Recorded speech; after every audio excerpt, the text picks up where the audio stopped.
Hello ಎಲ್ಲರಿಗೂ ನಮಸ್ಕಾರ. ನನ್ನ ಕಾಲ್ಪನಿಕ ಕಥಾಲೋಕ ಯೂಟ್ಯೂಬ್ ಚಾನಲ್ಗೆ ಸ್ವಾಗತ. ಇನ್ನು ಯಾರೆಲ್ಲ ಸಬ್ಸ್ಕ್ರೈಬ್ ಆಗಿದ್ದು ಬೇಗ ಸಬ್ಸ್ಕ್ರೈಬ್ ಆಗಿ, ಹಾಗೆ ಮುಂದಿನ ಅಪ್ಡೇಟ್ಸ್ಗಳಿಗಾಗಿ ಬೆಲ್ ಐಕಾನ್ ಅನ್ನು ಒತ್ತುವುದು ಮರೆಯದು. ಶೇರ್ ಕಮೆಂಟ್ ಮಾಡೋದು ಮರೆಯದು. ನಾನು ತುಂಬ ಓವರ್ ರಿಯಾಕ್ಟ್ ಮಾಡಿದೆ ಅನ್ಸುತ್ತೆ. ಮನ್ಸಿಗೆ ನೆಮ್ಮದಿನೇ ಇಲ್ಲಲ್ಲ. ಹೋಗಲಿ ವಾಟ್ಸಪ್ ಮಾಡಿದ್ರೆ ಅವಳು ಬ್ಲಾಕ್ ಮಾಡೋ ಚಾನ್ಸ್ ಇರುತ್ತೆ. ಬೇಡ ಕಾಲ್ ಮಾಡಲಾ? ಬೇಡ. ಅವಳು ರಿಸೀವ್ ಮಾಡಿ ಮುಖ ತುಂಬ ಬೈದ್ರೆ ಹೋಗಲಿ ಏನು ಮಾಡೋದು ಎಂದು ಬಾಲ್ಕನಿಯಲ್ಲಿ ನಿಂತವನ ಮನಸ್ಸು ಗೊಂದಲಕ್ಕೆ ಸಿಲುಕಿತ್ತು. ಅವಳಿಗೆ ಮೆಂಟಲಿ ಹರ್ಟ್ ಮಾಡೋಕ್ಕೆ ಹೋಗಿ ನಾನೇ ಹರ್ಟ್ ಆಗಿದ್ದೀನ ಎಂದು ಗೊಂದಲಕ್ಕಿಳಿದ ಏನಾರೆ. ಚಿಕ್ಕು ಎನ್ನುತ್ತಾ ಇಂಜು ಪುಟಾಣಿ ಅವನ ಬಳಿ ಬರಲು ಅವನ ಗಮನ ಅವಳತ್ತ ಹೋಗಿತ್ತು. ಹಾಗೆ ನಕ್ಕವ ಅವಳನ್ನು ಹೊತ್ಕೊಂಡು ಕೆನ್ನೆಗೊಂದು ಮುತ್ತು ಕೊಟ್ಟನು. ಡ್ಯಾನ್ಸಕ್ಕೂ ಇನ್ನೂ ಬಂದಿಲ್ಲ ಮಂಕಾಗಿ ಎಂದಿದ್ದೆ. ಓ ಇದು ಬೇರೆ, ಮೋಸ್ಟ್ಲಿ ಇನ್ಮೇಲೆ ಬರೋದೇ ಇಲ್ಲ ಅನಿಸುತ್ತೆ ಎಂದು ಪಿಸುಗುಟ್ಟಿದವನ ಮಾತು ಸರಿಯಾಗಿ ಕೇಳಿಸಿಕೊಂಡ ಪುಟಾಣಿ, ಯಾಕೆ ಚಿಕ್ಕು, ನೀನು ಅಕ್ಕಂಗೆ ಬೈದಾ ಎಂದು ಪ್ರಶ್ನಿಸಿದ್ದಳು. ನಾನಾ ನಿಮ್ಮ ಡ್ಯಾನ್ಸ್ ಟೀಚರ್ಗೆ ಬೈಯೋದಾ? ನೋ ಎಂದವ. ನೀನು ನಿಮ್ಮ ಡ್ಯಾನ್ಸ್ ಟೀಚರ್ಗೆ ಕಾಲ್ ಮಾಡಿ ಕೇಳು ಯಾಕೆ ಬರಲ್ಲ ಅಂತ ಎನ್ನಲು ಸರಿ ಎಂದ ಮಗು ಫೋನ್ ಹಚ್ಚಿತು. ಹಲೋ. ಆ ಕಡೆಯಿಂದ ಬಂದ ಅವಳ ಧ್ವನಿ ಕೇಳಿದವನ ಮುಖದಲ್ಲಿ ಕೆಂದಾವರೆ ಅರಳಿದಂತಾಗಿತ್ತು. ಅದನ್ನು ನೋಡಿದ ಪುಟಾಣಿ, ಓ ಚಿಕ್ಕುಗೆ ಅಕ್ಕುನ ನೋಡೋ ಆಸೆ ಎಂದು ಮನಸಲ್ಲೇ ಮಾತಾಡಿ, ಅಕ್ಕು ಯಾಕಿನ್ನ ಬಂದಿಲ್ಲ ಎಂದಿದ್ದೆ. ಇನ್ಮೇಲೆ ಬರಲ್ಲ ಎಂದೇ ಬಿಟ್ಟಳು. ಕೇಳಿದ ಹುಡುಗಿ ಗಾಬರಿ ಆಗೋಕ್ಕೂ ಮುನ್ನವೇ NRI ಗಾಬರಿ ಆಗಿದ್ದ. ಯಾಕಕ್ಕೂ, ನಾನೇನಾದರೂ ಸರಿಯಾಗಿ ಪ್ರಾಕ್ಟೀಸ್ ಮಾಡ್ತಿಲ್ವಾ? ಆ ಪಾಪು ಅಳು ಮೊಗದಲ್ಲಿ ಕೇಳಿತು. ಇಲ್ಲ ಇಂಚು, ಆ ಥರ ಅಲ್ಲ. ನನಗೆ ಮನೆ ಹತ್ರ ಮಕ್ಕಳು ಟ್ಯೂಷನ್ ಮಾಡಿ ಅಂತ ಕೇಳ್ತಿದ್ದಾರೆ. ನನಗೆ ನಿಮ್ಮನೆಗೂ ನಮ್ಮನೆಗೂ ತುಂಬ ದೂರ ಆಗುತ್ತೆ. Travelling problem. ನಾಳೆ ಸಾಯಂಕಾಲ ಬಂದು ಅಜ್ಜಿ ಹತ್ರ ಮಾತಾಡ್ತೀನಿ. ಬಾಯ್ ಪುಟ್ಟು ಎಂದು ಫೋನ್ ಕಟ್ ಮಾಡಿಯೇ ಬಿಟ್ಟಳು. ಇತ್ತ ಇಂಚು ಅಳುತ್ತಾ ಫೋನ್ ಇಟ್ಟವಳು ಚಿಕ್ಕು ಎಂದು ಬಿಗಿದಪ್ಪಿ ಅಳಲು ಹೋದರೆ ಹೋಗಲಿ ಬಿಡು ಇಂಚು, ಹೊಸ ಟೀಚರ್ ಸಿಗ್ತಾರೆ ಎಂದು ಕೂಲ್ ಮಾಡೋಕ್ಕೆ ಟ್ರೈ ಮಾಡಿದ್ದ. ಇಲ್ಲ ಚಿಕ್ಕು, ಆ ಅಕ್ಕು ತುಂಬ ಒಳ್ಳೆಯವರು, ನನ್ನನ್ನು ತುಂಬ ಮುದ್ದಾಗಿ ನೋಡ್ಕೊಳ್ಳೋರು. ಇದುವರೆಗೂ ಬಂದ ಟೀಚರ್ಸ್ ಬರೀ ಪಾಠ ಹೇಳ್ಕೊಟ್ಟು ಹೋಗೋರು. ಆದರೆ ಅಕ್ಕು ನನಗೆ ಕತೆ ಹೇಳ್ತಾ, ಡ್ಯಾನ್ಸ್ ಹೇಳ್ಕೊಡ್ತಾ, ಊಟ ತಿಂಡಿ ಮಾಡಿಸ್ತಾ, ಮುದ್ದು ಮಾಡ್ತಾ ಅಮ್ಮನ ನನ್ನ ಪೂಗ್ಸಿದ್ರು. ನನಗೆ ಅಕ್ಕು ಬೇಕು. ಹಠ ಬಿಡು, ಊರಿಗೊಬ್ಳ ಪದ್ಮಾವತಿ ಥರ ಬಿಲ್ಡಪ್ ಕೊಡ್ತಾಳೆ ಅವಳು ಎಂದವನಿಗೆ, ನಂಗೆ ಗೊತ್ತು ನೀನೇ ಅಕ್ಕುಗೆ ಬೈದಿದ್ಯಾ, ನಿಂಗೆ ಕೋಪ ಜಾಸ್ತಿ, ಅವ್ರು ಬೇಕು ನನಗೆ ಎನ್ನುತ್ತಾ ಅಳಲು. ಸುಮ್ಮನೆ ಹಠ ಮಾಡಬೇಡ, ಇನ್ನು ಒಳ್ಳೆ ಟೀಚರ್ ಬರ್ತಾರೆ ಬಿಡು ಎಂದು ಕೆನ್ನೆ ಉರಿಸಲು, ಅವರಿದ್ರೇ ನಾನು ಇನ್ಮೇಲೆ ಊಟ ತಿಂಡಿ ಮಾಡೋದು, ಅವರಿದ್ರೇ ಇನ್ಮೇಲೆ ನಾನು ಸ್ಕೂಲ್ಗೆ ಹೋಗೋದು, ಅವರಿಲ್ಲ ಅಂದರೆ ನನಗೇನೂ ಬೇಡ ಎಂದು ಸೀದಾ ಹೋಗಿ ರೂಮ್ ಬಾಗಿಲು ಹಾಕ್ಕೊಂಡ್ಬಿಟ್ಲು. ಮಕ್ಕಳೇ ಹಾಗೆ ಅಲ್ವಾ, ತುಂಬ ಬೇಗ ಹಚ್ಕೊಂಡ್ಬಿಡ್ತಾರೆ. ಮೊದಲೇ ಅಣ್ಣನ ಮಗಳಂದರೆ ಪ್ರಾಣ ಅವನಿಗೆ. ಅವಳಿಗಾಗಿಯೇ ಫಾರಿನ್ ಬಿಟ್ಟು ಇಲ್ಲಿಗೆ ಬಂದಿತ್ತು. ಅವಳಿಗಾಗಿಯೇ ಮದುವೆ ಆಗದೆ ಬ್ರಹ್ಮಚಾರಿಯಾಗಿರೋದು ನಮ್ಮ ಹೀರೋ. ಈಗ ಅವನ ಮನಸ್ಸಲ್ಲಿ ಏನಾಗುತ್ತೆ ಅಂತ ಯೋಚಿಸಿ. ಅಜ್ಜಿ ಅಜ್ಜ ಇಬ್ಬರು ಎಷ್ಟೇ ಬಲವಂತ ಮಾಡಿದ್ರು ಅವಳು ಬಾಗಿಲು ತೆರೀಲೇ ಇಲ್ಲ. ಇತ್ತ ಇವನಿಗೆ ಕೋಪ ನೆತ್ತಿಗೇರಿತು. ಬೈದನು, ಕರೆದನು, ಕೂಗಾಡಿದನು, ಏನೇನೇ ಮಾಡಿದ್ರು ಪುಟ್ಟ ಮಗುವಿನ ಮನಸ್ಸು ಚಂದನಾನ ಕೇಳಿತ್ತು.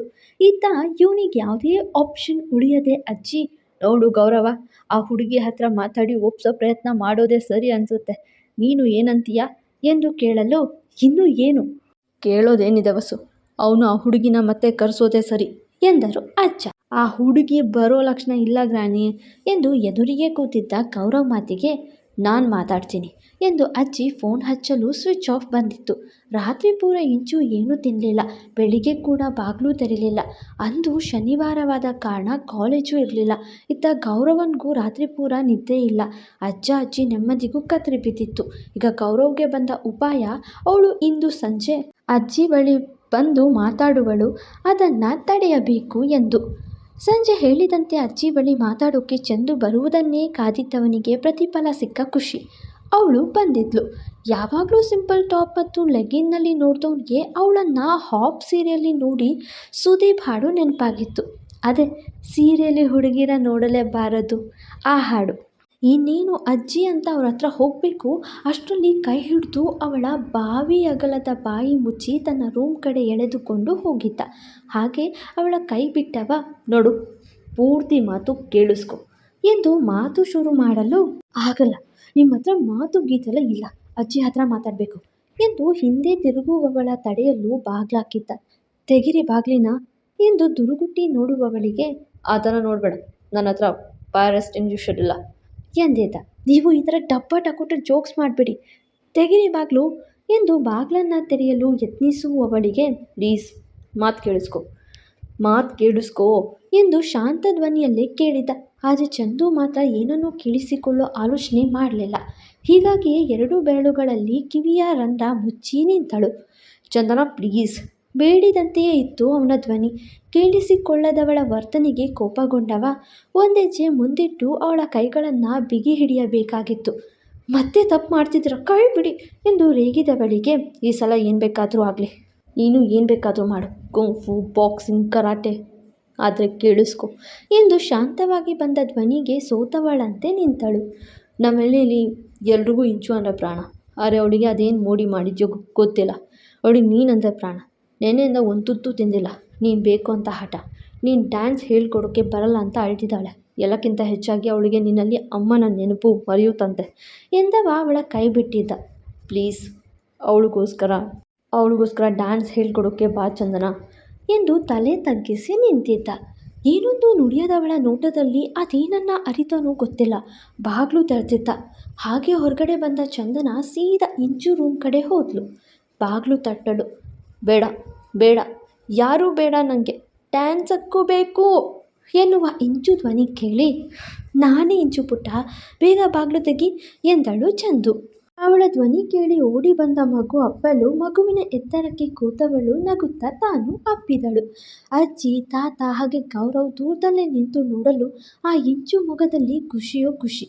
ನಿಜಕ್ಕೂ ಈ ಬಾರಿ ಗೌರವ್ ಹೃದಯ ಕರಗಿತ್ತು.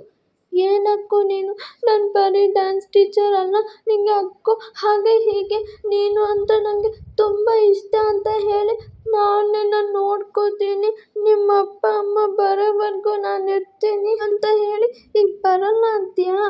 ಹೋಗು ನಿನ್ನ ಜೊತೆ ಟು ಎಂದು ಕೋಪಿಸಿ ನಿಂತ ಪುಟಾಣಿನ, ಸಾರಿ ಬಂಗಾರ, ಸಾರಿ, ಸುಮ್ಮನೆ ತಮಾಷೆ ಮಾಡಿದೆ. ಎಲ್ಲಿಗೆ ಹೋಗಲಿ ನಾನು ನನ್ನ ಪುಟ್ಟ ಮರಿನ ಬಿಟ್ಟು? ಸಾರಿ ಎಂದರು ಕರಗದ ಮಗುವಿಗೆ ಕಚಗುಳಿ ಇಡುತ್ತಾ. ನೋಡು ಕೋಪ ಹೋಯಿತು, ಸ್ಮೈಲ್ ಬಂತು ಎಂದು ನಗಿಸಲು ಆ ಪುಟ್ಟ ಮಗು ಅಮ್ಮನ ಜೊತೆ ತರಲೆ ಮಾಡುವಂತೆ ತರಲೆ ಮಾಡ್ತು. ಇವಳು ಕೂಡ ಅಮ್ಮನಂತೆ ಮುದ್ದು ಮಾಡಿ ಪೋಸಿ ಹೊಡೆದ ತಿಂಡಿ ಮಾಡಿಸಿದ್ಲು. ಆ ಹಿರಿಯ ಜೀವಗಳಿಗೆ ಚಂದು ತುಂಬ ಹಿಡಿಸಿದ್ಲು.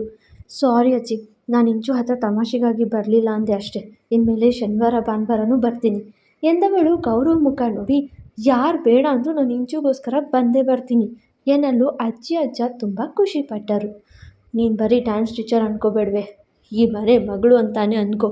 ಆ ಪುಟಾಣಿ ಮನಸ್ಸಲ್ಲಿ ಇಷ್ಟು ಬೇಗ ಅಷ್ಟು ದೊಡ್ಡ ಸ್ಥಾನ ಪಡೆದಿದ್ಯಾ ಅಂದರೆ ನೀನು ಕೂಡ ಮಗುವಿನ ಮನಸ್ಸಿರೋ ಹುಡುಗಿಯೇ.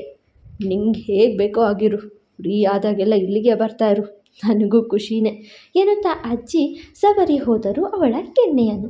ನಮ್ಮ ಹುಡುಗಿಗೆ ಬೃಂದಾವನದಲ್ಲಿ ಜಾಗ ಕನ್ಫರ್ಮ್ ಆಯಿತು. ಹಾಗೆ ಡ್ಯಾನ್ಸ್ ಹೇಳಿಕೊಡುತ್ತಾ ತರಲೆ ಮಾಡ್ತಾ ಇದ್ದ ಪುಟಾಣಿ ಬೇಕೆಂದೇ ಅವಳ ಮನೆ ಕೀ ಹಿಡಿದು ಜೋಟಾಟ ಆಡಿಸಿತ್ತು. ಕಿಂಚು ಪ್ಲೀಸ್ ಕೀ ಕೊಡು, ಲೇಟ್ ಆಯಿತು, ಮನೆಗೆ ಹೋಗಬೇಕು, ಅಮ್ಮ ಬಂದು ಬಾಗ್ಲಲ್ಲೇ ಕಾಯ್ತಿರ್ತಾರೆ ಎಂದು ಅವಳ ಹಿಂದೆ ಓಡಿದಳು. ಓಡುತ್ತಾ ಎದುರಿಗೆ ಬಂದ NRI ಮುಖ ನೋಡಿಯೂ ನೋಡದಂತೆ ಏನೊಂದು ನುಡಿಯದೆ ಆ ಪುಟ್ಟ ಮಗುವಿನ ಹತ್ತಿರವಿದ್ದ ಕೀ ಹಿಡಿದು ಮನೆ ಕಡೆ ಹೋದಳು. ಆದರೆ ನಮ್ಮ ಹುಡುಗ ಡಿಸ್ಟರ್ಬ್ ಆದಂಗೆಲ್ಲೂ ಒಂದು ಬಿಸಾಕಿದ್ದ. ಫಾಲೋ ಮಾಡಿ ಕಾಲ್ಪನಿಕ ಕಥಾಲೋಕ. ಮತ್ತೆ ಸಿಗುವ.